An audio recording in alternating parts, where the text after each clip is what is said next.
দেখো বন্ধুরা, আজ ছিল পৌষ সংক্রান্তির সকাল। তাই ভোরবেলা চান করে ঘড়িতে এখন বাজে 5:30। 5টায় চান করেছি, রান্নাঘরটা আগে পরিষ্কার করে নিয়েছি। করে নিয়ে চলো ভাত বসিয়ে দিয়েছি, কারণ চান করেই যেকালে আজকে সব কিছু রান্না করতে হবে। তাই সকাল সকাল চানটা করে নিয়ে আর এদিকে দেখো সব কিছু করে নিলাম। আর যা যা করেছি সবই দেখাচ্ছি মোটামুটি।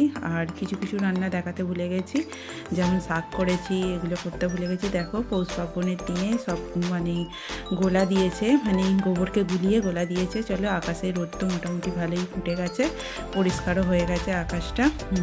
আর দেখো ঠাকুরতলাটার কী অবস্থা, এটাও ধুয়ে ভালো করে পরিষ্কার করে নিতে হবে। আর দেখো এই জিনিসটা তো আগে আমরা ঘরেই তৈরি করতাম, কিন্তু আর এখন ঘরে তৈরি করতে লাগে না, এখন কিনতে পাওয়া যায়। এখন কিনে নিয়ে এলেই হয়ে যায়, আর বাড়িতে আর তৈরি করতে হয় না। চলো, আমার সব কাজকর্ম তো শেষ করে নিলাম, করে নিয়ে প্রচুর হাঁপিয়ে গেছি। এবার দেখো মাছওয়ালা রাস্তাতে কত মাছওয়ালা যাচ্ছে, সেটাই একটু তোমাদেরকে দেখাচ্ছিলাম। এদিকে দেখো একটা মাছওয়ালা বিক্রি করছে এঁকে এঁকে। চলো, আজকে ভিডিওটা এইটুকুই। কেমন লাগলো একটু কমেন্টে জানিও।